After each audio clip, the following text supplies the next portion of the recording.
तो कंसंट्रेशन का मतलब ये हुआ कि सॉल्यूट का कितना अमाउंट सॉल्यूशन के गिवन अमाउंट में प्रेजेंट है। जब भी हम लोग कंसंट्रेशन टर्म लिखेंगे तो न्यूमरेटर में हम लोग सॉल्यूट का इंफॉर्मेशन देंगे एंड डिनोमिनेटर में सॉल्यूशन का इंफॉर्मेशन मेनली होगा, एक जगह छोड़ के, जो कि मोलालिटी के केस में है, जहाँ पे हम लोग सॉल्वेंट के रूप में इंफॉर्मेशन देते हैं। रेस्ट जितना भी होगा उसमें न्यूमरेटर सॉल्यूट का इंफॉर्मेशन कंटेन करेगा और डिनोमिनेटर सॉल्यूशन का इंफॉर्मेशन कंटेन करेगा। कंसंट्रेशन टर्म को हम लोग दो कैटेगरी में डिवाइड कर सकते हैं, एक जो टेम्परेचर पे डिपेंडेंट होगा और दूसरा जो टेम्परेचर पे डिपेंड नहीं करेगा।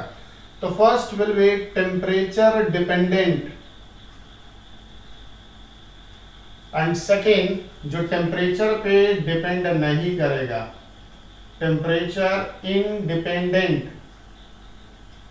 अब वेरी सिंपल, हम लोग एक लॉ जानते हैं जिसमें पता हम लोग को कि वॉल्यूम और टेम्परेचर कहीं ना कहीं एक दूसरे से रिलेटेड होता है।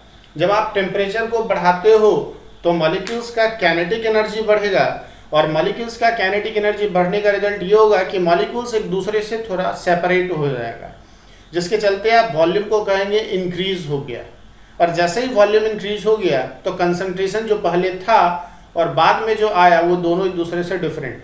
तो वो कोई भी कंसंट्रेशन टर्म जहाँ पे हम लोग वॉल्यूम टर्म यूज किए वो टेम्परेचर डिपेंडेंट होगा, और जहाँ पे वॉल्यूम टर्म के जगह वेट यूज हुआ है वो टेम्परेचर पे डिपेंड नहीं करेगा। तो जब हम लोग हर एक कंसंट्रेशन टर्म को जान लेंगे तो बहुत अच्छे तरीके से बता सकते हैं कि which of the following is temperature dependent और इंडिपेंडेंट।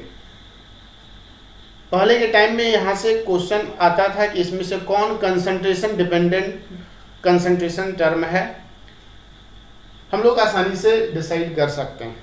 जैसे अगर हम बोले कि कंसंट्रेशन जो होता है बहुत तरीके से रिप्रेजेंट करते हैं। अगर बोला जाए कि 100 पार्ट्स में रिप्रेजेंट करना है तो पार्ट्स पर 100, जिसको हम परसेंटेज बोलेंगे। अगर सॉल्यूट कम अमाउंट में है, सॉल्वेंट काफ़ी लार्ज अमाउंट में है, तो हम उसके लिए पार्ट्स पर मिलियन यूज करते हैं। अगर नेग्लिजिबल अमाउंट में सॉल्यूट प्रेजेंट है तो कभी कभी पार्ट्स पर बिलियन भी यूज करते हैं। लैब में हम लोग कुछ और कंसंट्रेशन टर्म यूज करते हैं, जैसे कि strength, molarity, molality, normality, formality, mole fraction. ये सारा कंसंट्रेशन टर्म हम लोग आज पढ़ने जा रहे हैं। तो टेम्परेचर डिपेंडेंट वो होगा जिसमें वॉल्यूम टर्म होगा, और जिसमें वॉल्यूम टर्म नहीं दिखेगा वो टेम्परेचर इंडिपेंडेंट। हम आसानी से उसको सेपरेट कर सकते हैं और पहचान सकते हैं कि कौन टेम्परेचर पे डिपेंड करता है और कौन टेम्परेचर से इंडिपेंडेंट है। तो टेम्परेचर चेंज हुआ तो वॉल्यूम चेंज हुआ, वॉल्यूम चेंज हुआ तो कंसंट्रेशन टर्म भी, कंसंट्रेशन का वैल्यू भी बदल सकता है। कंसंट्रेशन हम लोग पार्ट्स पर 100 में रिप्रेजेंट कर सकते हैं। पार्ट्स पर 100 कहने का मतलब PPH, पार्ट्स पर मिलियन, पार्ट्स पर मिलियन PPM, PPM में कॉमन कंसंट्रेशन टर्म है ये। अगर नेग्लिजिबल अमाउंट में सॉल्यूट प्रेजेंट है तो पार्ट्स पर बिलियन भी हम लोग यूज करेंगे और इसको PPB बोलेंगे। आगे बढ़ेंगे तो मोल फ्रैक्शन के बारे में स्टडी करेंगे।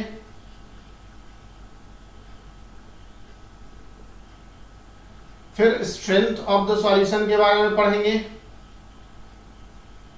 फिर मोलैरिटी, मास फ्रैक्शन के साथ साथ हम लोग मास फ्रैक्शन भी देख लेंगे। दोनों का कॉन्सेप्ट सेम है। मोलैरिटी को कैपिटल M से रिप्रेजेंट करेंगे, मोलैलिटी स्मॉल m से रिप्रेजेंट होगा। इसके बाद नॉर्मेलिटी कैपिटल N से रिप्रेजेंट करेंगे, फॉर्मेलिटी कैपिटल एफ से रिप्रेजेंट करेंगे। ये सारा कंसंट्रेशन टर्म आज हम लोग एक एक करके कवर करेंगे। सबसे पहला पार्ट्स पर 100, जिसको हम लोग परसेंटेज भी बोलेंगे, परसेंटेज का मतलब ये होता है 100 पार्ट में कितना। तो सबसे पहला पार्ट्स पर 100, दैट मीन्स परसेंटेज के बारे में देख लें, PPH और परसेंटेज। सबसे पहला परसेंटेज W/W। हम पहले आपको बता दिए कि अगर न्यूमरेटर का बात करें तो ये इंफॉर्मेशन दे रहा है किसका, न्यूमरेटर किसका इंफॉर्मेशन देगा, सॉल्यूट का। डिनोमिनेटर किसका इंफॉर्मेशन देगा, सॉल्यूशन का। तो कहीं ना कहीं फॉर्मूला हमारा क्लियर है। जैसे ही हम बोले पार्ट्स पर 100 तो मल्टीप्लाई करना होगा 100 से। मल्टीप्लाई कितने से करना होगा, 100 से। और न्यूमरेटर में हम लोग पुट करेंगे वेट ऑफ सॉल्यूट। और हम लोग बहुत पहले हम पढ़ चुके हैं यहीं पे कि सॉल्यूट को ए से रिप्रेजेंट करेंगे, जबकि यहाँ पे डिनोमिनेटर में सॉल्यूशन का इंफॉर्मेशन देना है। और सॉल्यूट एंड सॉल्वेंट का जब वेट को ऐड करेंगे तो हम लोग लिख सकते हैं WA प्लस WB। तो इस फार्मूला के हेल्प से हम लोग percentage weight by wait, W stands for wait. अगर आपसे बोला जाए कि परसेंटेज W/V बताइए क्या होगा, इसका मतलब ये हुआ कि जो सॉल्यूट है उसका वेट ले रहे हैं और सॉल्यूशन का वॉल्यूम। इसका मतलब ये है कि सॉल्यूशन लिक्विड फॉर्म में है, जिसके चलते हम लोग कहीं ना कहीं वॉल्यूम टर्म यहाँ पे यूज कर रहे हैं। तो यहाँ पे हम लोग क्या लिखेंगे, wait of solute. A stands for solute and W stands for weight। और यहाँ पे हम लोग डायरेक्ट वॉल्यूम ऑफ सॉल्यूशन लिखेंगे, या आप लिख सकते हैं वॉल्यूम ऑफ सॉल्वेंट भी, volume of solvent. B stands for volume of solvent. अब यहाँ पे बोलेंगे कि जो वॉल्यूम है, क्या सॉल्यूट के डिसॉल्व होने के बाद वॉल्यूम में चेंजिंग नहीं आया, तो नहीं आएगा। अगर सॉलिड सॉल्वेंट को लिक्विड, सॉलिड सॉल्यूट को लिक्विड सॉल्वेंट में डिसॉल्व कर रहे हैं तो जो सॉल्यूट का पार्टिकल है वो लिक्विड के मॉलिक्यूल के बीच का जो डिस्टेंस होता है उसको ऑक्युपाई कर लेगा, जिसके चलते वॉल्यूम में कोई चेंजिंग नहीं आएगा। और फर्दर इसको भी हम कितने से मल्टीप्लाई करेंगे, 100 से। तीसरा हम बोल सकते हैं परसेंटेज V/V, मीन्स इस बार सॉल्यूट भी वॉल्यूम के टर्म में, सॉल्यूशन भी वॉल्यूम के टर्म में। Volume of solute bye volume of solution into 100। अब यहाँ पे देखना है कि हम लोग यहाँ जो लिख रहे हैं ये एक फ्रैक्शन है, एक रेशियो है। तो अगर इसको हम ग्राम में लिखे हैं तो नीचे का इंफॉर्मेशन भी ग्राम में देना होगा। इसको ग्राम में लिखे हैं तो इसको मिलीलीटर में लिखना होगा। इसको मिलीलीटर में लिखना है तो इसको भी मिलीलीटर में लिखना है। तो क्या इसमें कोई यूनिट मिलने जा रहा है, नहीं। इसमें कोई यूनिट होने जा रहा है, बिल्कुल नहीं। लेकिन इसका यूनिट क्या होगा, ग्राम पर मिलीलीटर। इसका यूनिट क्या हो जाएगा, ग्राम पर मिलीलीटर। तो ये हो गया परसेंटेज, ये हो गया क्या, परसेंटेज। अगर बोला जाए 10% W/V solution of NaCl in water, 10% W/V solution of NaCl in water. इसका मतलब क्या हुआ, इसका मतलब हुआ कि अगर 100 मिलीलीटर सॉल्यूशन लें, अगर 100 मिलीलीटर सॉल्यूशन लें तो उसमें कितना सोडियम क्लोराइड का अमाउंट होगा। सबसे पहले यहाँ पे देखना है हमको कि सॉल्यूशन अगर 100 मिलीलीटर है तो उसमें डिसॉल्व जो सॉल्यूट है उसका कितना हो जाएगा, 10 ग्राम। 10 ग्राम अगर कॉमन सॉल्ट को 100 मिलीलीटर वाटर में मिलाते हैं तो परसेंटेज कितना होगा, 10। इसके मिलाने से वॉल्यूम में कोई चेंजिंग नहीं आएगा। अगर वही हम बोलते हैं 10% W/W, 10% W/W, इसका मतलब 10 ग्राम अगर सॉल्यूट है तो 90 ग्राम उसमें सॉल्वेंट प्रेजेंट होगा, तभी जाके सॉल्यूशन कितना होगा, 100 ग्राम। नेक्स्ट जो होगा वो होगा पार्ट्स पर मिलियन, पार्ट्स पर मिलियन। और मिलियन का मतलब क्या होता है? तो मिलियन का मतलब होता है 10 raise to the power 6। 10 raise to the power 6 का मतलब हो गया 10 लाख। तो ये पार्ट्स पर मिलियन हुआ। अगर ये हर जगह से परसेंटेज को हम हटा दें तो पार्ट्स पर मिलियन का भी फॉर्मूला हो गया। वैसे ये तीनों कंसंट्रेशन टर्म पार्ट्स पर मिलियन में कोई बहुत ज्यादा फर्क नहीं होने वाला है, क्योंकि सॉल्यूट का अमाउंट इतना नेग्लिजिबल है कि यहाँ पे अगर ऐड करते भी हैं तो कोई फर्क पड़ने नहीं जा रहा है।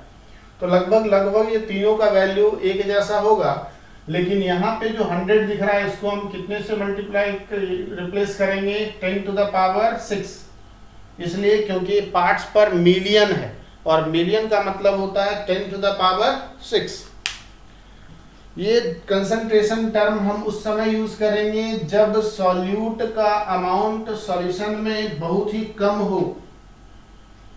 अगर नेग्लिजिबल हो तो हम अभी जस्ट बोले कि उसके जगह पे हम पार्ट्स पर बिलियन यूज करेंगे, और मिलियन को अगर बिलियन बोले मिलियन के जगह पे तो 10 टू द पावर 6 को इस बार रिप्लेस करेंगे 9 से। तो उसी तरीके से यहाँ से पार्ट्स पर बिलियन लिखेंगे, पार्ट्स पर बिलियन लिखेंगे, और यहाँ भी पार्ट्स पर बिलियन, और 6 को रिप्लेस करके हम लोग यहाँ पे कितना लिख देंगे? 9। तो इस तरीके से पार्ट्स पर बिलियन भी हो गया।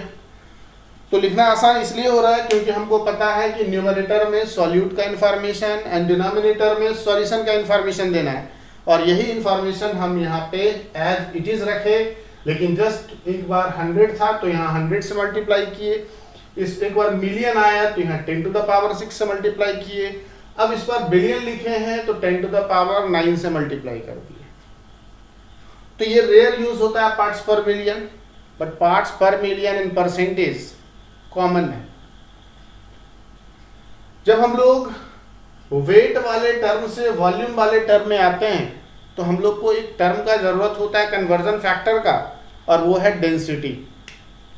अगर हम बात करें डेंसिटी का तो डेंसिटी इज इक्वल्स टू होता है weight by volume, weight by volume. Density को रो से रिप्रेजेंट करेंगे और वेट को W से और वॉल्यूम को V से। तो अगर हम यहां से देखें कि डेंसिटी को वॉल्यूम से मल्टीप्लाई कर दे रहे हैं तो क्या हमको मिल रहा है? वेट। तो जहां भी वेट वाला टर्म होगा वहां अगर वॉल्यूम और डेंसिटी पुट करते हैं तो इंटरचेंज आसानी से हो जाएगा। ये हम उस समय देखेंगे जब एक कंसंट्रेशन टर्म को दूसरे कंसंट्रेशन टर्म में चेंज करेंगे। अब जो कंसंट्रेशन टर्म आएगा वो प्रीवियस जो भी कंसंट्रेशन टर्म पढ़े उससे थोड़ा ज्यादा ही यूज होगा। लैब में हम लोग मेनली यही सब कंसंट्रेशन टर्म का यूज करते हैं। सबसे पहला अगर बात करें मोल फ्रैक्शन का, मोल फ्रैक्शन, फ्रैक्शन का मतलब जिसका भी फ्रैक्शन लिख रहे हैं उसको न्यूमरेटर और जो टोटल होगा उसको डिनोमिनेटर फ्रैक्शन हो गया। जैसे मान लिया जाए एक सॉल्यूशन में दो कंपोनेंट है,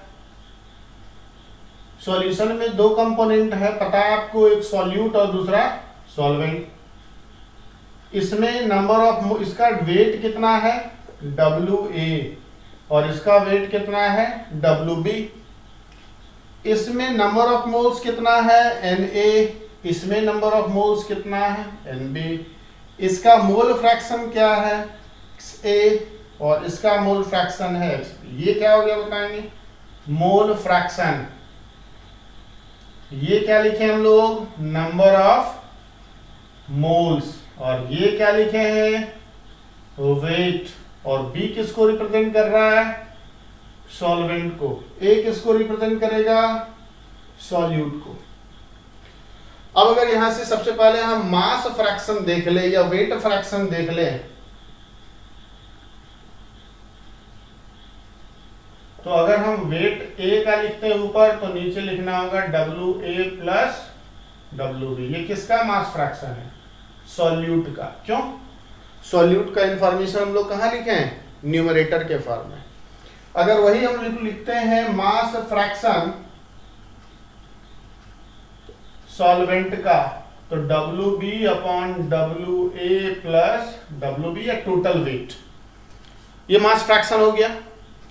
अगर मोल का फ्रैक्शन लिखते हैं तो मोल फ्रैक्शन हो जाएगा। अगर XA लिखते हैं इसका मतलब mole fraction of solute is equals to क्या लिखेंगे, number of moles of A upon number of moles of A number of moles of B।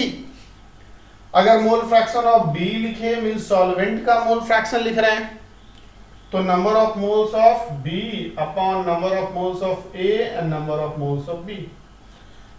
एक और बात कि अगर इस दोनों को ऐड करके देखें तो एलसीएम तो हमारा Na प्लस Nb रह जाएगा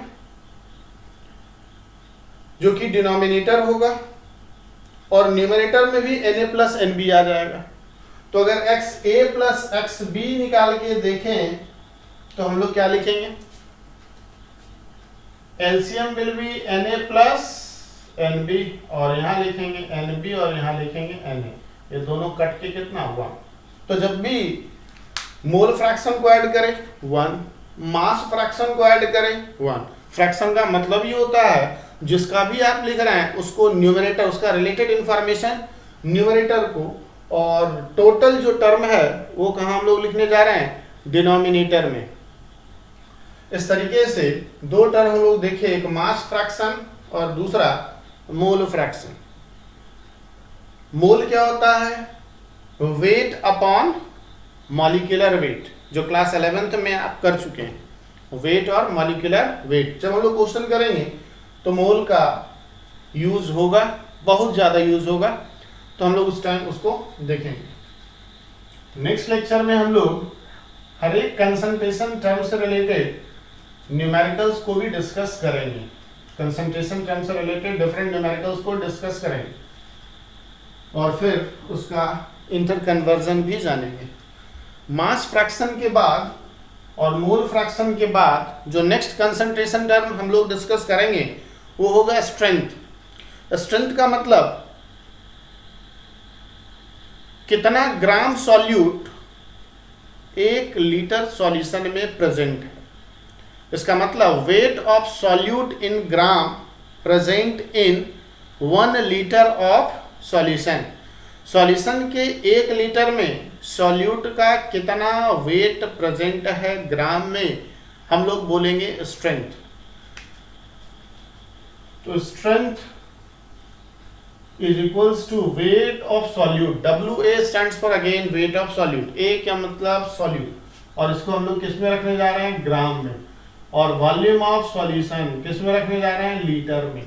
यहां से साफ दिख रहा है कि स्ट्रेंथ का रिप्रेजेंटेशन हम लोग किसमें करेंगे, ग्राम पर लीटर में। स्ट्रेंथ को रिप्रेजेंट करेंगे किसमें, ग्राम पर लीटर में। तो स्ट्रेंथ का यूनिट होगा केमिस्ट्री में ग्राम पर लीटर। तो यहाँ पे वेट ऑफ सॉल्यूट है और यहाँ वॉल्यूम ऑफ सॉल्यूशन है। डिफाइन कैसे करेंगे, amount of that is wait of solute in gram present in 1 litre of solution. Solution के 1 लीटर में सॉल्यूट का कितना वेट प्रेजेंट है, number of gram of solute present in 1 litre of solution. इसके next जो concentration term होगा उसको हम लोग मोलारिटी बोलेंगे। Most common in chemistry molarity which is represented by capital M, and also in terms of square bracket, if information of any chemical is represented, it means actual information is about molarity of that solution. Suppose अगर हम यहाँ पे लिखते हैं इस तरीके से, इसका मतलब है कि यहाँ पे सॉल्यूशन HCl सॉल्यूशन का कंसंट्रेशन दिया हुआ है। अगर हम लिखते हैं इस तरीके से H3O+, इसका मतलब हाइड्रोनियम आयन का कंसंट्रेशन गिवन है। तो इस तरीके से हम लोग मोलारिटी को आइडेंटिफाई कर लेंगे। अगर आपसे पूछा जाए कि स्ट्रेंथ टेम्परेचर डिपेंडेंट है या इंडिपेंडेंट, तो हम लोग देखेंगे कि स्ट्रेंथ में वॉल्यूम टर्म दिखा या नहीं, तो दिखा, और अगर दिखा तो स्ट्रेंथ टेम्परेचर डिपेंडेंट होगा। मोलारिटी को कैसे डिफाइन करेंगे, तो लगभग स्ट्रेंथ के जैसा। मोलारिटी का मतलब हुआ कितना सॉल्यूट का मोल प्रेजेंट है 1 लीटर सॉल्यूशन में, number of moles of solute present in 1 litre of solution. इसका डेफिनेशन हम लोग लिख लें, number of moles of solute present in 1 litre of solution. Solution के 1 लीटर में सॉल्यूट का कितना मोल प्रेजेंट है। तो मोलारिटी अगर m से रिप्रेजेंट करते हैं तो हम लिखेंगे number of moles of solute bye volume of solution, और उसका इंफॉर्मेशन हम लोग लीटर में देंगे। केमिस्ट्री में इन जनरल वॉल्यूम का जो मेजरमेंट होता है लैब में वो मिलीलीटर में होता है। हमारे टेस्ट ट्यूब, बीकर जो भी होता है वो सब ग्रेजुएटेड होता है मिलीलीटर में। अगर हम टाइट्रेशन में बात करें ब्यूरेट का तो उसमें भी मार्क किया हो रहा था मिलीलीटर। तो जो भी कैलकुलेशन होता है इन जनरल हम लोग मिलीलीटर में करते हैं, तो वेट को हम लोग ग्राम में। तो इसको थोड़ा सा और मॉडिफाई करें फार्मूला को, तो हम लोग लिखेंगे number of moles of solute that is Na into volume of solution upon volume of solution को अगर ऊपर 1000 लिख दें तो निश्चित रूप से हम डिनोमिनेटर में वॉल्यूम ऑफ सॉल्यूशन को हम लिख सकते हैं मिलीलीटर में। अगर नंबर ऑफ मोल्स को भी थोड़ा सा बदल दे तो हम लोग नंबर ऑफ मोल का फार्मूला जानते हैं, क्लास 11th में हम लोग किए हैं।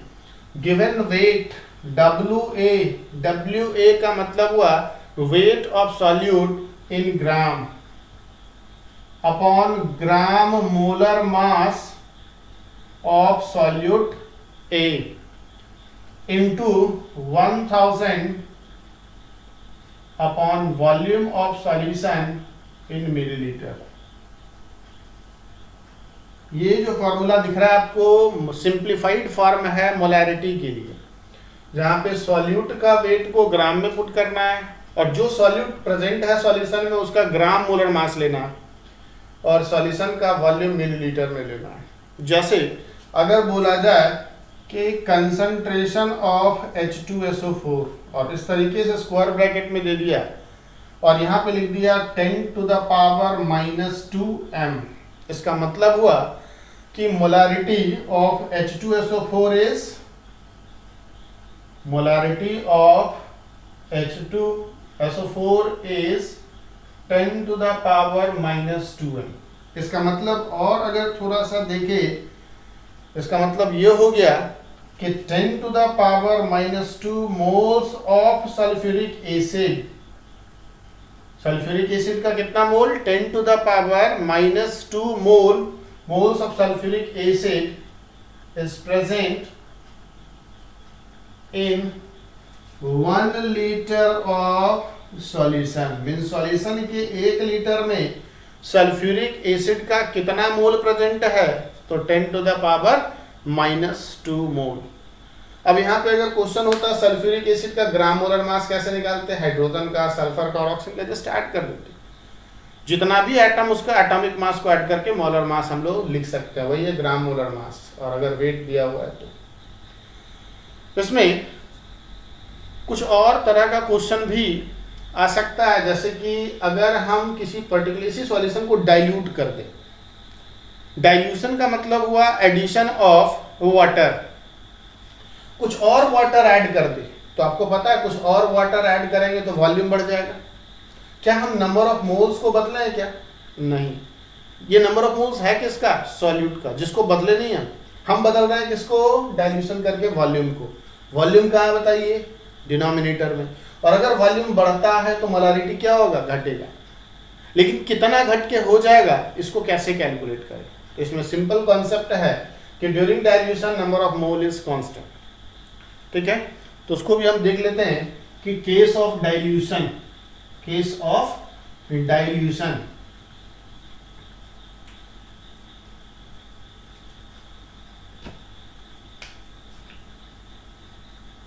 Case of dilution. Dilution is nothing but addition of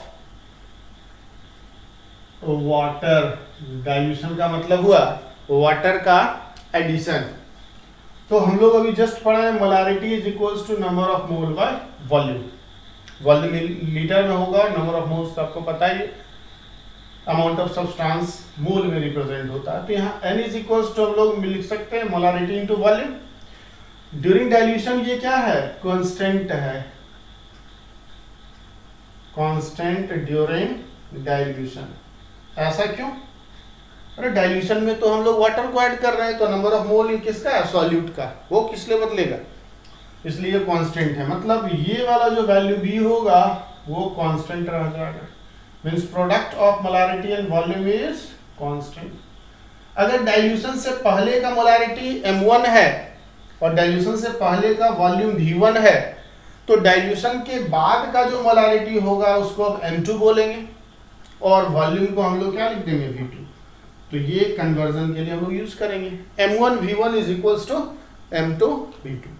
जब हम लोग क्वेश्चन करेंगे तो इससे रिलेटेड क्वेश्चन भी करेंगे। एक और चीज यहाँ पे हो सकता है कि अगर दो डिफरेंट तरह का सॉल्यूशन है और उसका मोलारिटी गिवन है, वॉल्यूम भी गिवन है, और दोनों को बोला गया मिक्स कर दिया गया, तो आफ्टर मिक्सिंग मोलारिटी जो सॉल्यूशन का होगा वो कैसे फाइंड आउट करेंगे? मीन्स हमको टोटल मोलारिटी कैलकुलेट करने का तरीका जानना है।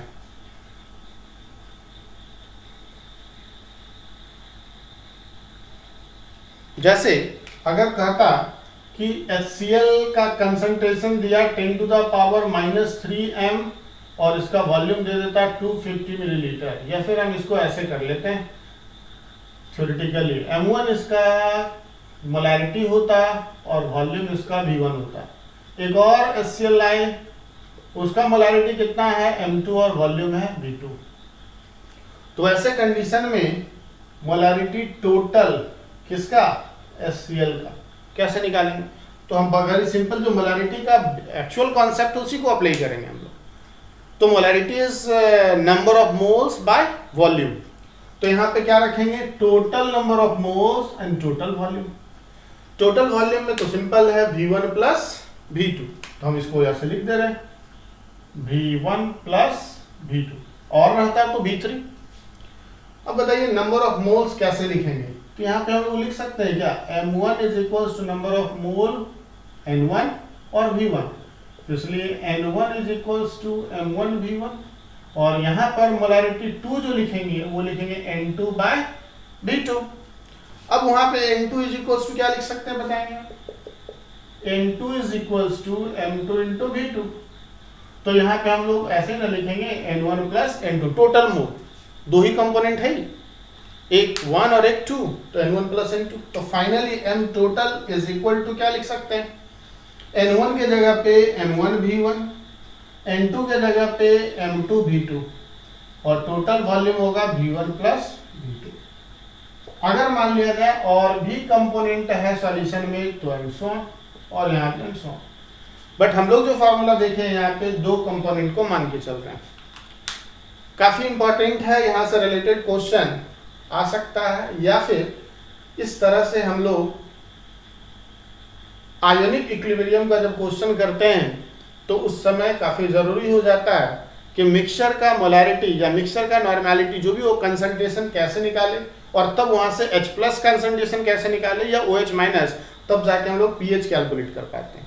तो ये कॉन्सेप्ट वहां के लिए भी काफी जरूरी है। तो ये हो गया मोलारिटी के बारे में। मोलारिटी भी टेम्परेचर डिपेंडेंट कंसंट्रेशन टर्म होगा, इसलिए क्योंकि वॉल्यूम है। जहां भी वॉल्यूम वो टेम्परेचर डिपेंडेंट, जहां वॉल्यूम नहीं वो टेम्परेचर इंडिपेंडेंट। इसके बाद का जो कंसंट्रेशन टर्म होगा उसको हम लोग बोलेंगे नॉर्मेलिटी। नॉर्मेलिटी नॉर्मेलिटी को कैपिटल N से रिप्रेजेंट करते हैं। काफी कॉमन कंसंट्रेशन टर्म है। आयोनिक इक्विलिब्रियम और लैब से रिलेटेड जो भी हम लोग को पढ़ना है उसमें नॉर्मेलिटी का इंपॉर्टेंस काफी ज्यादा है। नॉर्मेलिटी को हम इंट्रोड्यूस करने से पहले मोल कॉन्सेप्ट का एक पार्ट है और वो है number of equivalent. Number of equivalent को हम लोग स्टडी कर लेते हैं। तो नंबर ऑफ इक्विवेलेंट, जैसे कि एक और टर्म मेरे पास ऑलरेडी नोन है नंबर ऑफ मोल्स, दोनों को कंपेयर ही कर लेते हैं। नंबर ऑफ मोल्स को तो N से रिप्रेजेंट करते हैं। Number of equivalent is equals to होता है weight upon gram equivalent mass, या सिंपली हम लोग इक्विवेलेंट मास बोल दे रहे हैं, इक्विवेलेंट मास। यहां पे जो नंबर ऑफ मोल्स लिखते हैं वो क्या लिखते हैं, weight upon molar mass, means ग्राम मोलर मास। अगर यहां पे देखिए मेरे पास फिर से एक नया टर्म दिख रहा है, इक्विवेलेंट मास। तो equivalent mass is equals to होता है मोलर मास, कैपिटल एम से रिप्रेजेंट कर रहे हैं यहाँ पे। और यहाँ पे फिर से एक नया टर्म आपके पास दिखेगा और वो है एन फैक्टर या वैलेंसी फैक्टर, इसको बोलते हैं एन फैक्टर या फिर वैलेंसी फैक्टर बोलेंगे। तो equivalent mass is equals to molar mass by N factor. अब ये एन फैक्टर होता क्या है, क्या यहाँ पर हम लोग कुछ और इसको उठा के अगर इसमें पुट कर दे नंबर ऑफ इक्विवेलेंट, तो वेट अपॉन इक्विवेलेंट मास के जगह पे molar mass upon N factor. क्या हम लोग इसको ऐसे भी लिख सकते हैं, number of equivalent is equals to weight by molar mass into N factor. Number of equivalent is now equals to number of moles into N factor. या फिर एन फैक्टर जो हुआ वो नंबर ऑफ इक्विवेलेंट और number of मोल का क्या हुआ, ratio हो गया। लेकिन फिर भी सबसे ज्यादा इंपॉर्टेंट यहाँ पे ये डिसाइड करना होगा कि नंबर ऑफ मोल को कैसे नंबर ऑफ इक्विवेलेंट और नंबर ऑफ इक्विवेलेंट को कैसे नंबर ऑफ मोल, वहां पे इंपॉर्टेंट क्या हो जाता है, एन फैक्टर। एन फैक्टर हम लोग देखते हैं। वैसे एन फैक्टर के बारे में क्लास 11th में mole part 1 and mole part 2 redox वाले पार्ट में हम लोग इसको ऑलरेडी कर चुके हैं। एक बार फिर से यहाँ पे हम देख ले कि डिफरेंट टाइप ऑफ सब्सटेंसेस मेरे पास हो सकता है, acid, base, salt, radicals, radicals के बाद ऑक्सीडाइजिंग एजेंट या फिर रिड्यूसिंग एजेंट। ये काफी इंपॉर्टेंट रोल इसका होगा टाइट्रेशन में। एसिड के लिए क्या एन फैक्टर हम लोग यूज करेंगे, तो यहां पे जो एन फैक्टर यूज होता है बेसिसिटी कहते हैं। और बेसिसिटी क्या होता है, रिप्लेसेबल H प्लस पर मॉलिक्यूल ऑफ एसिड।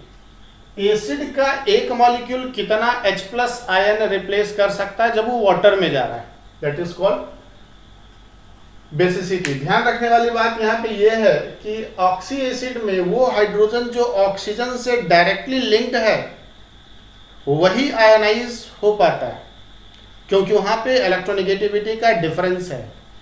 तो हम लोग को खास ध्यान रखना होगा कि एसिड का स्ट्रक्चर ड्रॉ करने आना चाहिए और देखना पड़ेगा कौन सा हाइड्रोजन ऑक्सीजन से लिंक्ड है, उस बेसिस पे बेसिसिटी डिसाइड करना होगा।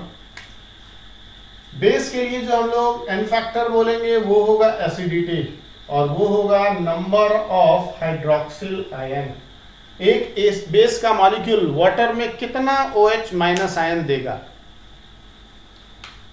सबका एग्जांपल हम लोग करेंगे। सॉल्ट का मतलब हुआ टोटल पॉजिटिव और नेगेटिव चार्ज, टोटल पॉजिटिव और नेगेटिव चार्ज। कैटायनिक और एनायनिक चार्ज जो होगा उसको हम लोग सॉल्ट के बारे में सॉल्ट बोलेंगे। रेडिकल्स वेरी सिंपल, चार्ज जितना भी प्रेजेंट है और यहाँ पे नंबर ऑफ इलेक्ट्रॉन्स ट्रांसफर्ड। एक एक करके हम लोग देखते हैं। सबसे पहला अगर एसिड के लिए बात करते हैं कि अगर कोई सॉल्यूशन में एसिड डिसॉल्व्ड है तो फिर उसके लिए नंबर ऑफ इक्विवेलेंट कैलकुलेट करते वक्त एन फैक्टर आएगा और एन फैक्टर के लिए बेसिसिटी इंफॉर्मेशन चाहिए। तो अगर बात करें HCl का तो कितना हाइड्रोजन रिप्लेस होगा, एक। कैसे, H प्लस और Cl माइनस, तो बेसिसिटी इसका कितना हो जाएगा 1। अगर सल्फ्यूरिक एसिड का बात करें तो इसका बेसिसिटी कितना होगा 2, क्योंकि ये आयनाइज हो स्ट्रॉन्ग एसिड है। 2H plus SO4 2 minus, basicity हो जाएगा 2, क्योंकि यहाँ दोनों हाइड्रोजन सल्फर नहीं ऑक्सीजन से जुड़ा हुआ है। अगर हम फास्फोरिक एसिड का बात करें H3PO4 तो ये ब्रेक होगा 3H plus and phosphate PO4 3 minus, तो तो इसका बेसिसिटी हो जाएगा 3। यहाँ भी तीनों हाइड्रोजन ऑक्सीजन से लिंक्ड है, लेकिन अगर बात करें H3PO3 तो बेसिसिटी होगा 2, क्योंकि ये ब्रेक होगा 2H plus and HPO3 2 minus. और एक और एसिड का बात करें H3PO2, इसका बेसिसिटी होगा 1, इसलिए क्योंकि ये H plus and H2PO2 minus में ब्रेक होगा। अब ये कैसे, तो हम लोग स्ट्रक्चर ड्रॉ कर ले। ये फास्फोरस है,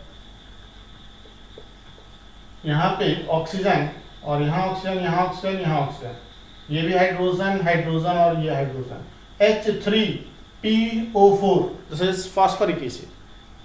यहाँ पे इलेक्ट्रोनेगेटिविटी का डिफरेंस काफी हाई है, तो यहाँ से ये रिमूव हो जाएगा जब ये वाटर में जाएगा। तो ये तो फास्फोरिक एसिड हो गया। लेकिन वही अगर हम इस एसिड का स्ट्रक्चर ड्रॉ करें जिसमें ऑक्सीजन मेरे पास टोटल 3 होगा, ये डबल बॉन्ड से फास्फोरस पेंटावैलेंसी शो कर रहा है, यहाँ पे डबल बॉन्ड, सिंगल बॉन्ड और यहाँ पे एक हाइड्रोजन हो जाएगा। 3 हाइड्रोजन मेरे पास है, 2 हाइड्रोजन ऑक्सीजन से जुड़ रहा है, एक फास्फोरस। यहाँ इलेक्ट्रोनेगेटिविटी का डिफरेंस काफी ज्यादा नहीं है, जिसके चलते ये आयनाइज होने वाला हाइड्रोजन नहीं, ये आयनाइज होगा और ये आयनाइज होगा। बेसिसिटी इसका हो जाएगा 2।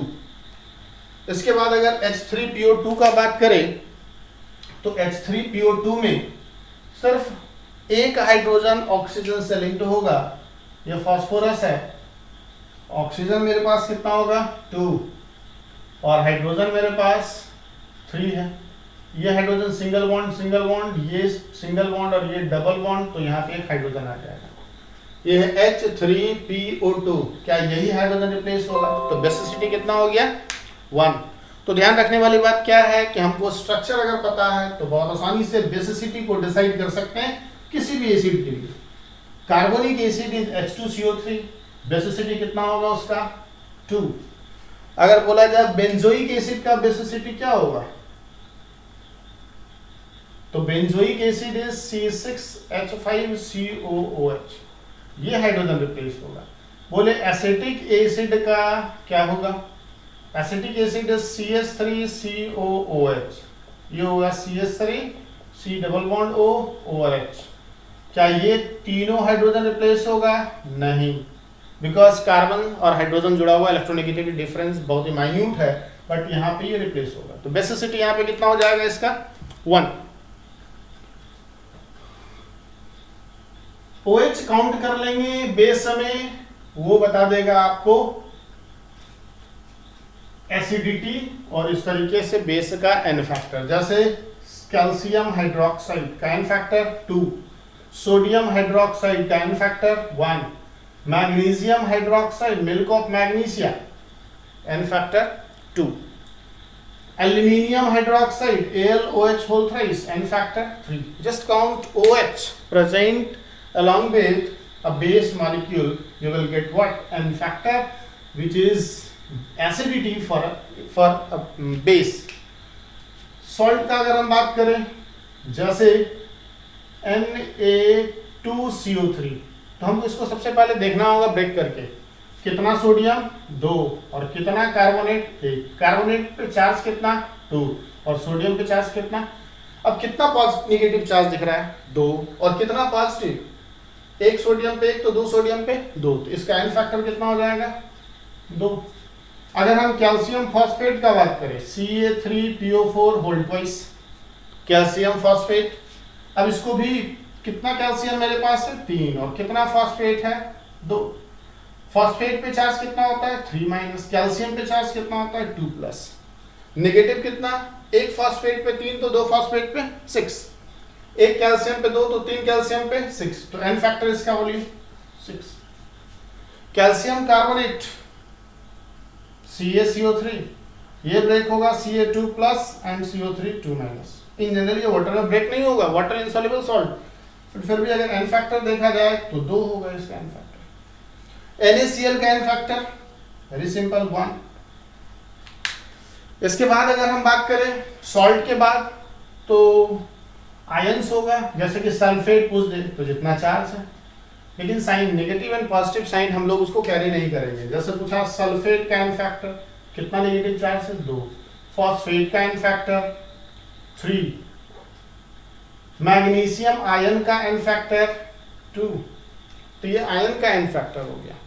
उसके बाद जो इंपॉर्टेंट है मेरे लिए वो है ऑक्सीडाइजिंग एजेंट और रिड्यूसिंग एजेंट का एन फैक्टर। जैसे मान लिया जाए कि ये है MnO4 माइनस पर मैंगनेट आयन, इसको हम बोलेंगे ये ऑक्सीडाइजिंग एजेंट होता है। कभी ये अपने आप को Mn2 प्लस, कभी अपने आप को MnO4 2 माइनस और कभी अपने आप को MnO2। ये वाला उस समय होता है जब फॉर्म एक्वस फॉर्म में होता है, जिसको हम बेयर्स रिएजेंट बोलते हैं। अनसैचुरेशन को टेस्ट करने में यूज होता है। ये जो होगा वो बेसिक मीडियम में, ये जो यूज होगा एसिडिक में यूज होगा और ये वाला मीडियम होगा बेसिक। तो डिफरेंट मीडियम में हो रहा है। अगर इसका मोलर मास हम लोग m से रिप्रेजेंट करते हैं तो हमको देखना होगा कितना इलेक्ट्रॉन का ट्रांसफर हो रहा है। एक ऑक्सीजन पे चार्ज कितना -2, तो 4 पे कितना -8, -8 और -1 उधर जाके कितना हो जाएगा +7। ऑक्सीडेशन नंबर मैंगनीज का, यहाँ मैंगनीज का ऑक्सीडेशन नंबर हो गया +2, यहाँ मैंगनीज का 4 2 8 2 6 और यहाँ पे मैंगनीज का ऑक्सीडेशन स्टेट हो गया 4। तो 4 ऑक्सीडेशन स्टेट मैंगनीज का। अब यहाँ पे देखना है कि कितना चेंज हुआ। 7 से कितना हो गया 4, तो 7 - 4 इज 3। तो यहाँ पे इक्विवेलेंट मास कितना लिखेंगे m/3। यहाँ पे 7 से हुआ 6, तो equivalent mass is equals to m/1 और यहाँ पे 7 से हो गया 2, तो equivalent mass is equals to m/7 - 2 is 5। तो अगर मोलर मास कैलकुलेटेड है तो एन फैक्टर इसका इक्वल आसानी से निकाल सकते हैं, कितना इलेक्ट्रॉन का लॉस और गेन हुआ, या फिर चेंज इन ऑक्सीडेशन नंबर पर एटम। एक एटम का ऑक्सीडेशन स्टेट 7 है और यहाँ भी 6 है एक एटम का, तो 7 से 6 गया 1 का चेंज हुआ, 7 से 2 गया 5 का चेंज हुआ, 7 से 4 गया 3 का चेंज हुआ।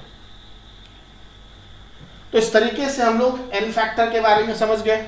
इस तरीके से हम लोग डिफरेंट टाइप ऑफ कंपाउंड का एन फैक्टर डिसाइड भी कर लेंगे।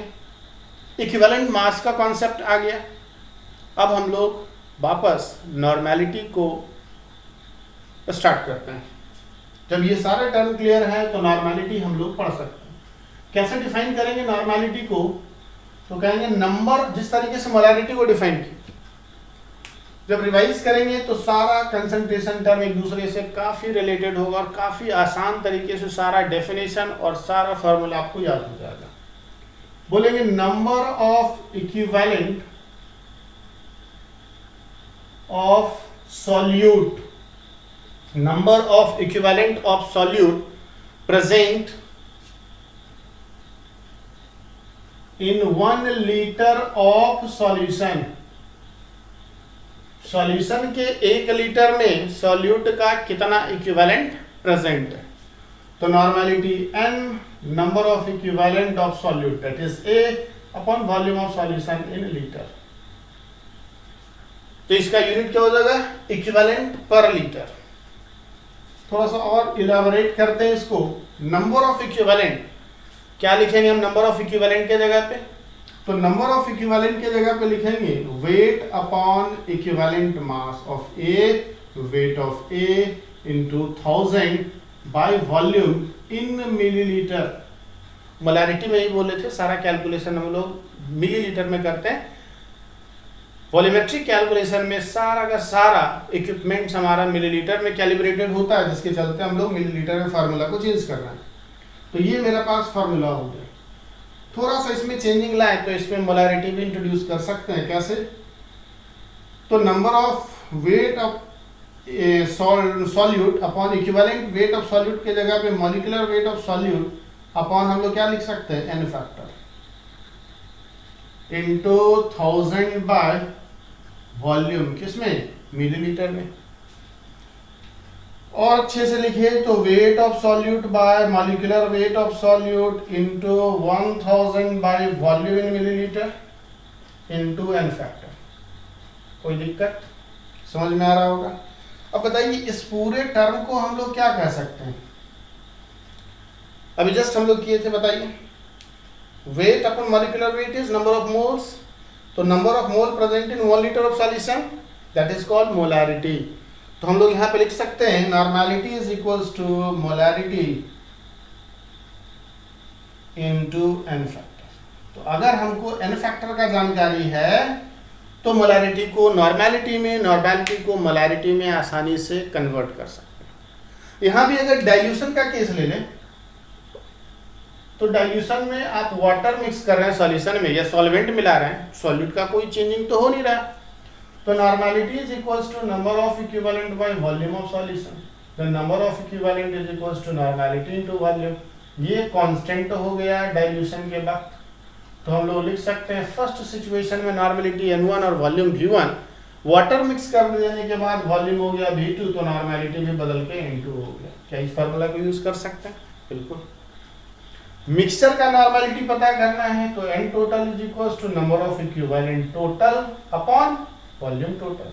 अगर दो सॉल्यूशन है डाइल्यूशन के बाद, या डाइल्यूशन मींस दो अलग अलग तरह का सॉल्यूशन आपको दिया हुआ है, चाहे वो डाइल्यूशन किया गया हो या सेपरेट बनाया गया हो, डजंट मैटर। हम लोग लिखेंगे n1 plus n2 v1 plus v2 ne1 ne2, number of equivalent first का, नंबर ऑफ इक्विवेलेंट सेकंड का अपन टोटल वॉल्यूम। अब नंबर ऑफ इक्विवेलेंट की जगह पे क्या लिखेंगे? Normality into volume. तो मेरे पास n total is equals to क्या आ गया? n1 v1 plus n2 v2 upon v1 plus v2। ये टोटल नॉर्मेलिटी कैलकुलेट करने का फार्मूला हमारे पास आ गया।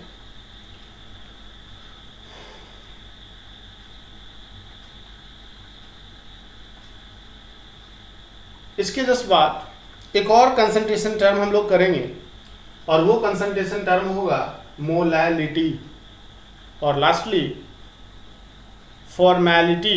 हम लोग कंसंट्रेशन टर्म करने के बाद कंसंट्रेशन टर्म का जनरल फार्मूला और जनरल कॉन्सेप्ट को ओवर कर लेंगे, फिर कन्वर्जन से रिलेटेड बात को डिस्कस करेंगे। मोलालिटी, इस चैप्टर में मोलालिटी का इंपॉर्टेंस है, बहुत ज्यादा यूज होता है। कैसे डिफाइन करेंगे? सबसे पहले डेफिनेशन हम लिख लें। Number of moles of solute present in 1 kilogram of solvent. Solvent पहली बार कंसंट्रेशन टर्म में यहां सॉल्वेंट दिखा। इससे पहले जब भी लिखें सॉल्यूशन लिखें तो बात बहुत ही ध्यान रखने वाली बात है कि यहाँ सॉल्वेंट के 1 किलोग्राम में सॉल्यूट का कितना मोल प्रेजेंट है।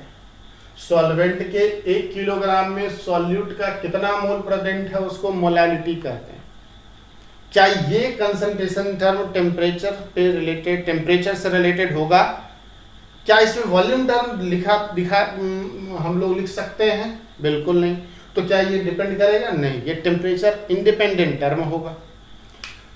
अगर इसका फार्मूला लिखे तो number of moles of solute upon weight of solvent, ये बी लिखे। बी मींस ऑलरेडी नोन है, A is solute, B is solvent. इसको हम लोग क्या चीज में लिखेंगे? किलोग्राम में, अकॉर्डिंग टू डेफिनेशन। फिर से हम बोले कि केमिस्ट्री के कैलकुलेशन में किलोग्राम रेयर यूज होता है, इन जनरल सीजीएस में हम लोग कैलकुलेशन करते हैं। तो हम लोग इसको ग्राम में चेंज करते हैं। Molality is equals to number of moles of solute into क्या लिख देंगे? 1000 by weight of solvent in gram. और फाइनली नंबर ऑफ मोल्स को भी चेंज कर ले, तो नंबर ऑफ मोल्स की जगह पे weight of solute by gram molar mass of solute into 1000 by weight of solvent in gram. क्या यहाँ टेम्परेचर पे डिपेंड होगा? नहीं, क्योंकि यहाँ से क्या है? वेट ही वेट है। और लास्ट जो है वो है फॉर्मेलिटी। और फॉर्मेलिटी हम लोग कह सकते हैं कि जस्ट लाइक मोलारिटी, थोड़ा बहुत डिफरेंस है दोनों में। मोलारिटी मॉलिक्यूलर सब्सटेंसेस के लिए यूज करते हैं, जबकि फॉर्मेलिटी जो होता है वो इलेक्ट्रोवैलेंट कंपाउंड आयोनिक कंपाउंड के लिए यूज करते हैं। जब हम लोग सिंगल यूनिट का मोलर मास जो लिखते हैं यहाँ पे ग्राम मोलर मास, तो फॉर्मेलिटी में ग्राम मोलर मास हो सकता है थोड़ा सा डिफरेंट होगा, क्या आखिर उसका एक मॉलिक्यूल वाटर में जाने के बाद डिसोसिएट किस तरीके से कर रहा है, वहां डिसोसिएशन हो रहा है कंपाउंड का या फिर एसोसिएशन हो रहा है। अगर एसिटिक एसिड लेते हैं तो हाइड्रोजन बॉन्डिंग के चलते एसोसिएट होगा, बेंजोइक एसिड लेते हैं हाइड्रोजन बॉन्डिंग के चलते एसोसिएट होगा, लेकिन अगर सोडियम क्लोराइड लेते हैं डिसोसिएट हो जाएगा। हम लोग उसको देखेंगे। लास्ट कंसंट्रेशन टर्म है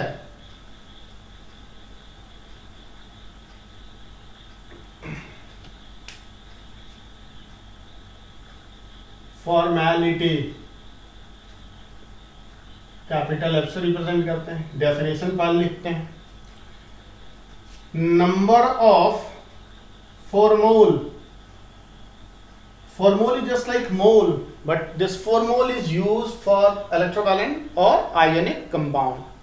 जब हम लोग क्वेश्चन करेंगे तो इससे रिलेटेड इस पे बात हम लोग करेंगे। Number of formole of solute, and solute here must be ionic compound, solute must be a ionic compound mostly, या फिर जो कंपाउंड एसोसिएट और डिसोसिएट हो सकता है। Acetic acid is not an ionic compound but it may also be considered here. Number of फॉर्मूल of solute present in 1 litre of solution, again solution, सिर्फ molality था जहां पे सॉल्यूट सॉल्वेंट यूज किए, यहां भी सॉल्यूशन ही हम लोग लिखेंगे। तो formality is equals to number of formula, तो ऐसा लिखते हैं इसको F और इसको N upon volume of solution in litre. तो formality is equals to number of formula into volume, फिर से इसको हम मिलीलीटर में कर दे रहे हैं, तो 1000 अपॉन क्या लिखेंगे, volume of solution in millilitre. अब formality is equals to, formula is equals to given weight of solute upon gram formula mass into 1000 by volume of solution in millilitre. ये हो गया फॉर्मेलिटी। अगेन ये temperature dependent होने जा रहा है। कुछ इंटर रिलेशन देख लेते हैं। मोलारिटी का relation percentage weight by weight से। Suppose percentage weight by weight दिया हुआ, परसेंटेज W बाय W का मतलब हुआ percentage in terms by mass, और मोलारिटी हमको फाइंड आउट करना है। हम लोग डायरेक्ट फार्मूला जो यूज करते हैं वो M इज इक्वल्स टू परसेंटेज, यहाँ परसेंटेज W बाय W होगा into density, this is rho, rho is the symbol of density, density S, rho S, इसका मतलब हुआ density of solution into 10 upon GMM stands for gram molar mass of A। Last lecture में हम आपको बता दिए थे कि जब भी पूरे चैप्टर में A दिखेगा तो हम उसको सॉल्यूट कहेंगे, और जहां भी B टर्म यूज हुआ है वो सॉल्वेंट के लिए यूज होगा, और सॉल्यूशन के लिए हम लोग S को लिखने जा रहे हैं। जिस तरीके से रो S को डेंसिटी ऑफ सॉल्यूशन बोलने जा रहे हैं, तो ग्राम molar mass of solute is here. तो मोलारिटी के लिए हम लोग परसेंटेज W बाई W को डेंसिटी ऑफ सॉल्यूशन से मल्टीप्लाई करके 10 से मल्टीप्लाई करके finally gram molar mass of solute से डिवाइड करेंगे। अगर उसी के जगह पे नॉर्मेलिटी निकालना है तो सब कुछ सेम होगा, बस ग्राम मोलर मास को रिप्लेस करेंगे ग्राम इक्विवेलेंट मास से।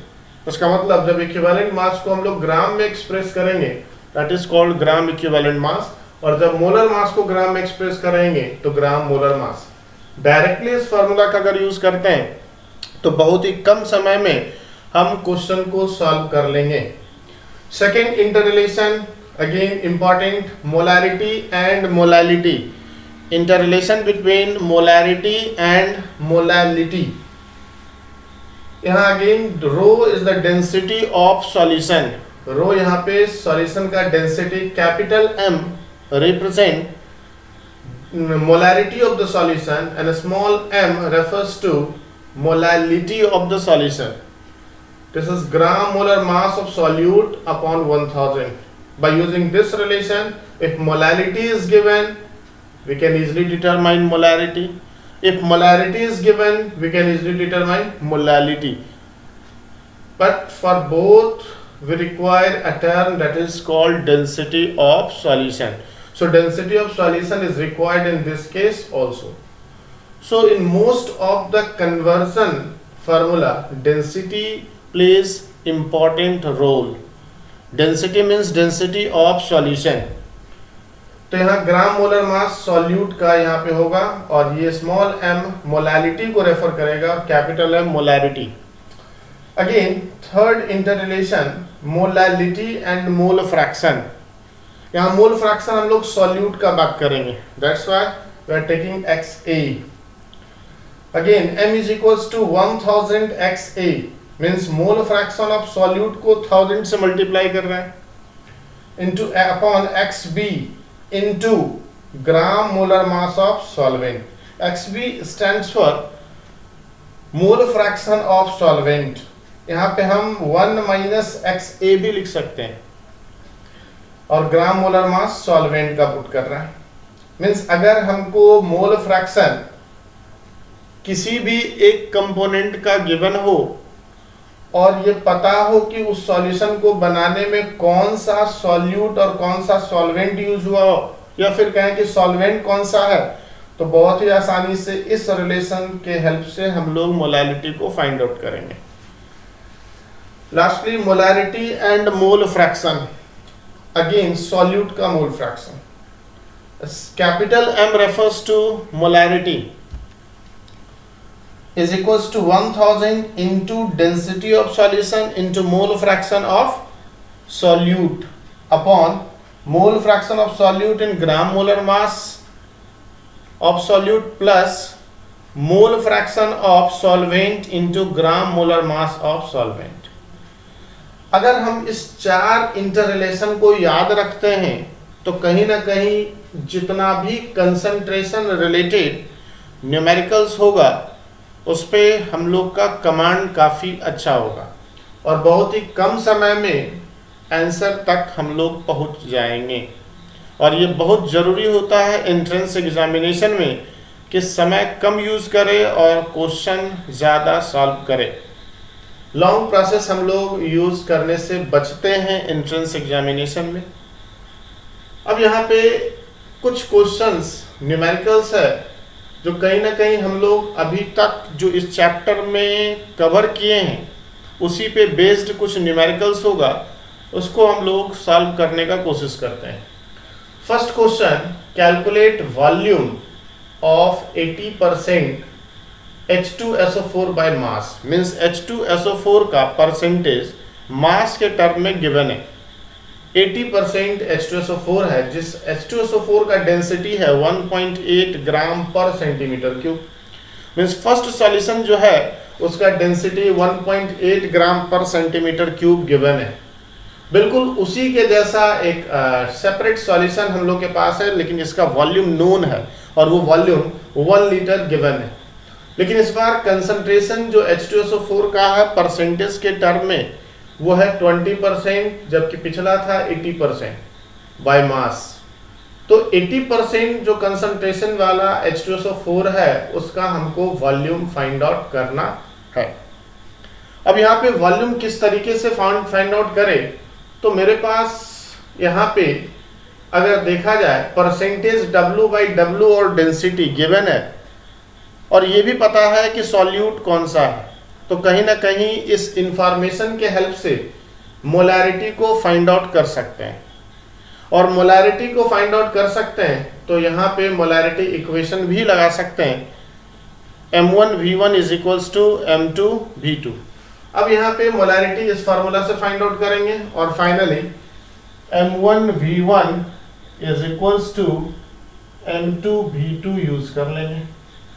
M1 के लिए हम लोग कौन सा कंसंट्रेशन यूज करने जा रहे हैं, 80% वाला यूज करने के बाद M1 निकाल सकते हैं. V1 नहीं पता है M2 के लिए हमको पता है कि 20% वाला यूज करेंगे और V2 1 लीटर गिवन है। तो इस तरीके से ये जो अननोन टर्म है इसको फाइंड आउट किया जा सकता है। इस अननोन टर्म को हम लोग फाइंड आउट कर सकते हैं। तो कहीं ना कहीं इस फार्मूला में परसेंटेज डेंसिटी ऑफ सॉल्यूशन को पुट करेंगे और यहाँ 98 पुट कर सकते हैं। तो M1 किस तरीके से फाइंड आउट करेंगे?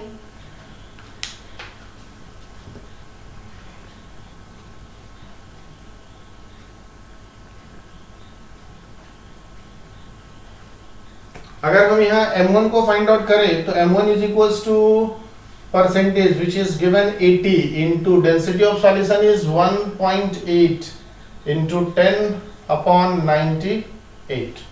उसी तरीके से M2 को अगर फाइंड आउट करें तो M2 जो फाइंड आउट होगा वो परसेंटेज इस बार कितना है 20। इसको मल्टीप्लाई करेंगे सॉल्यूशन के डेंसिटी से, जो सेकंड इंफॉर्मेशन दिया हुआ है उस सॉल्यूशन का डेंसिटी है 1.25 ग्राम पर सेंटीमीटर क्यूब और इंटू 10 अपॉन मोलर मास, तो सल्फ्यूरिक एसिड का 98 होगा। इस तरीके से M1 और M2 फाइंड आउट कर लिए। V2 is known, V1 can easily be determined. So इस तरीके से क्वेश्चन 1 हम लोग कर सकते हैं, लेकिन शर्त यहाँ पे ये है कि कितना आसानी से हम मोलारिटी को फाइंड आउट कर ले रहे हैं। अगर मोलारिटी के लिए ये इक्वेशन मेरे दिमाग में है तो निश्चित रूप से आंसर काफी कम समय में मिलने जा रहा है। Second question, concentrated nitric acid जो कि लैब में यूज होता है वो 68% बाय मास यूज होता है। लैब में जो नाइट्रिक एसिड कॉन्सेंट्रेटेड यूज करते हैं उसमें 60 उसका कंसंट्रेशन होता है 68% बाय मास।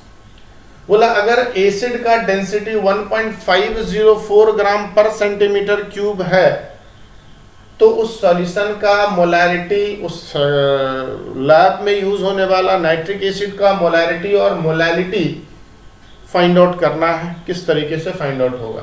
अगेन जो लैब में यूज, इस क्वेश्चन में जो इन्फॉर्मेशन है वो ये है कि लैब में जो नाइट्रिक एसिड हम लोग यूज कर रहे हैं उस नाइट्रिक एसिड का परसेंटेज गिवन है और वो परसेंट 68% वेट बाय वेट है, मीन्स मास के टर्म में परसेंटेज नोन है।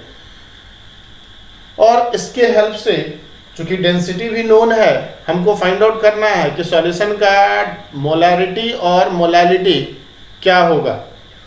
तो अगर देखा जाए कि डेंसिटी के हेल्प से मोलैरिटी और मोलैलिटी को फाइंड आउट करना है तो इस तरीके से, जिस तरीके से लास्ट क्वेश्चन में हम लोग किए थे परसेंटेज और डेंसिटी के हेल्प से हम लोग सबसे पहले मोलैरिटी को फाइंड आउट करेंगे और मोलैरिटी को फाइंड आउट करने के लिए सेकंड क्वेश्चन में फिर से फर्स्ट फार्मूला को हम लोग यूज करेंगे।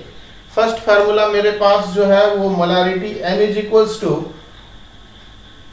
Density of the solution is 1.504 into उसका परसेंटेज है 68, इसको मल्टीप्लाई करेंगे 10 से और upon gram molar mass of nitric acid. Nitric acid का फार्मूला होगा HNO3।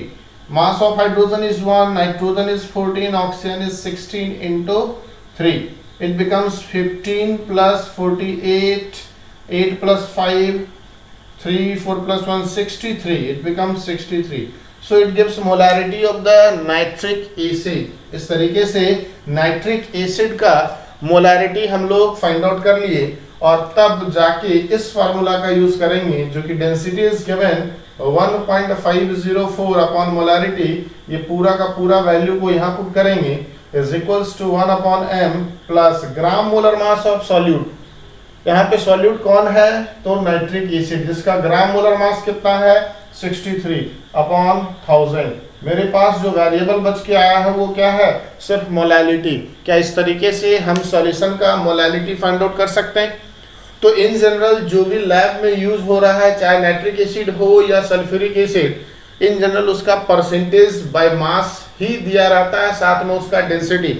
और इस दो डेटा के हेल्प से हम लोग मोलैरिटी फाइंड आउट करते हैं। तो ये फार्मूला हमारे लिए काफ़ी इम्पॉर्टेंट हो जाता है कि कैसे मोलैरिटी ऑब्टेन कर ले हम लोग परसेंटेज वैल्यू से। अब आते हैं हम लोग थर्ड क्वेश्चन में। यहाँ पे गिवन जो है कैल्शियम क्लोराइड का 500 मिलीलीटर सॉल्यूशन है। और सोडियम क्लोराइड का भी 500 मिलीलीटर सॉल्यूशन है। कैल्शियम क्लोराइड का कंसंट्रेशन गिवन है 10 टू द पावर -3 m और सोडियम क्लोराइड का कंसंट्रेशन गिवन है 10 टू द पावर -4। क्वेश्चन है यहाँ पे कि कैसे और क्या होगा क्लोराइड आयन का कंसंट्रेशन। इसका मतलब क्लोराइड आयन का मोलारिटी को हम लोग फाइंड आउट करने जा रहे हैं। क्या होगा क्लोराइड आयन का मोलारिटी।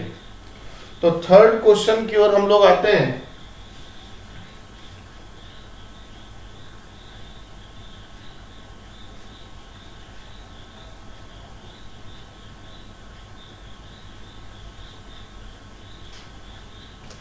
क्वेश्चन नंबर 3, अगर मेरे पास कैल्शियम क्लोराइड है, ये वाटर में जाएगा, ब्रेक करेगा Ca2+ एंड 2Cl-, और सोडियम क्लोराइड अगर वाटर में जाएगा तो ये बनाएगा Na+ और Cl-। T = 0 पे इसका कंसंट्रेशन था 10 टू द पावर -3 m। ये दोनों उस टाइम तक बना नहीं होगा, मीन्स अभी जस्ट वाटर में कैल्शियम क्लोराइड को डिसॉल्व किया ही गया। T = T पे ये मान के चलेंगे कि ये 100% डिसॉल्व कर गया। इसका मतलब CaCl2 बचने नहीं जा रहा है। इसके 1 मोल से इसका 1 मोल, लेकिन इसके 1 मोल से क्लोराइड का कितना मोल बन रहा है? 2 मोल बन रहा है। तो यहाँ पे 10 टू द पावर -3 m, जबकि ये हो जाएगा 2 × 10 टू द पावर -3 m। यहाँ पे 2 किस लिए आ रहा है? क्योंकि इसके 1 मोल से इसका कितना मोल बन रहा है? 2। तो 10 टू द पावर -3 से कितना बनेगा? 2 × 10 टू द पावर -3। यहाँ पर भी वही सेम सिचुएशन, T = 0 पे concentration is 10 to the power -4 m। इस दोनों का कंसंट्रेशन नोन नहीं है अभी, लेकिन T = T जब तक कि सोडियम क्लोराइड फाइनली वाटर में कंप्लीटली डिसॉल्व ना कर जाए, तो वैसे सिचुएशन में सोडियम क्लोराइड का कंसंट्रेशन खत्म हो गया। जबकि ये नहीं, इसके 1 मोल से इसका भी 1 मोल और इसका भी 1 मोल, मीन्स ये भी 10 टू द पावर -4 m और ये भी 10 टू द पावर -4 m। इस तरीके से क्लोराइड आयन का कंसंट्रेशन दोनों सॉल्यूशन में फाइंड आउट किया जा चुका है। तो यहाँ पे क्लोराइड आयन का कंसंट्रेशन जो फाइंड आउट हुआ है वो 2 × 10 to the power -3 m and here chloride ion concentration is 10 to the power -4 m। Now हम लोग जानते हैं टोटल मोलारिटी अगर फाइंड आउट करना है तो total number of mole and total volume का यूज करेंगे।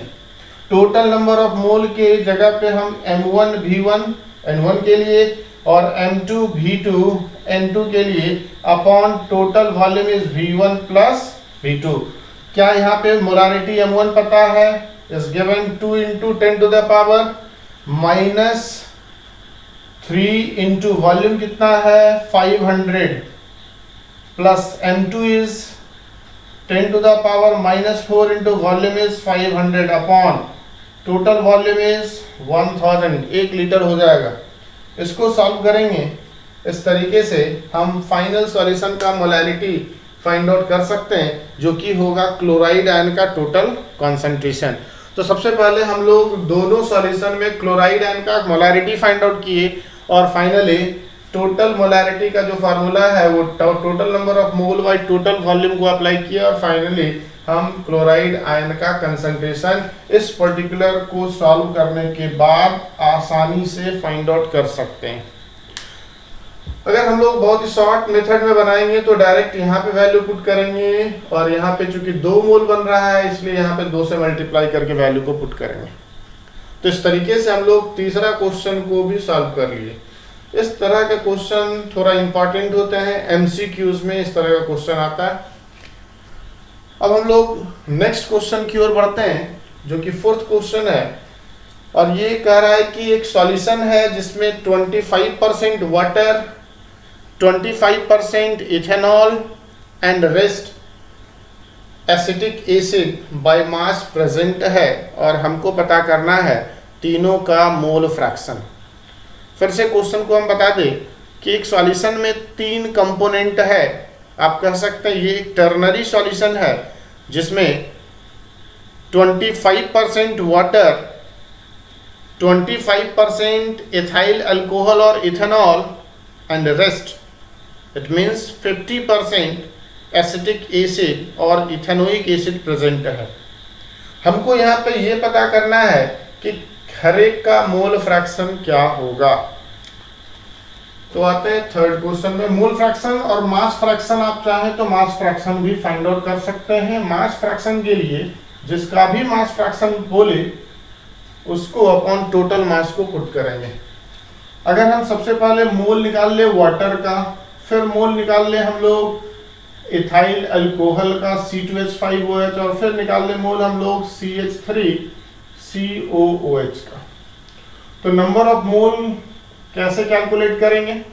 Given mass by gram molar मास। तो गिवन मास वाटर का, अब ये परसेंटेज में इंफॉर्मेशन है, तो मान लेते हैं सैंपल का साइज 100 ग्राम है। सैंपल साइज कितना है?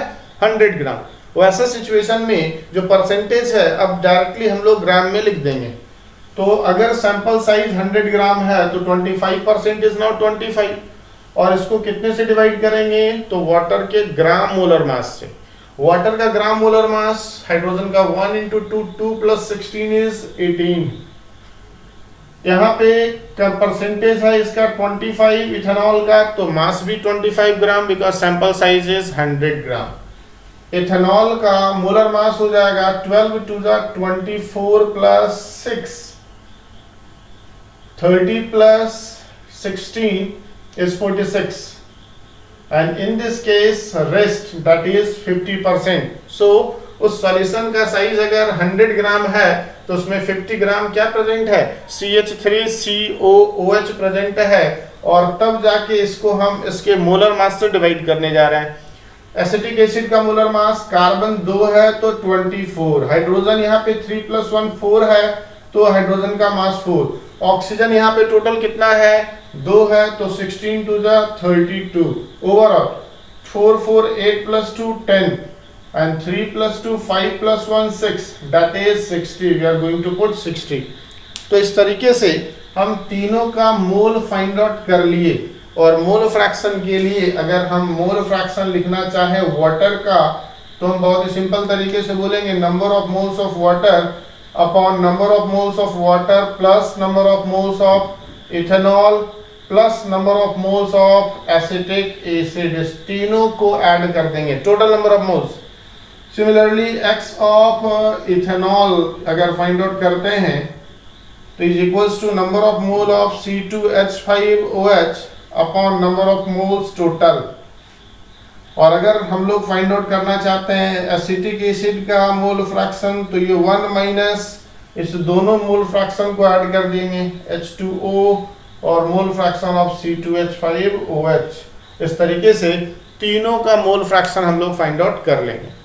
तो कुछ इसी तरह का क्वेश्चन कंसंट्रेशन टर्म से होता है, और सारा कंसंट्रेशन टर्म से रिलेटेड न्यूमेरिकल काफ़ी इंपॉर्टेंट होगा। हर एक क्वेश्चन में आप देखेंगे density most of the situation में गिवन होता है, और वो डेंसिटी ही कन्वर्जन फैक्टर है एक कंसंट्रेशन टर्म को दूसरे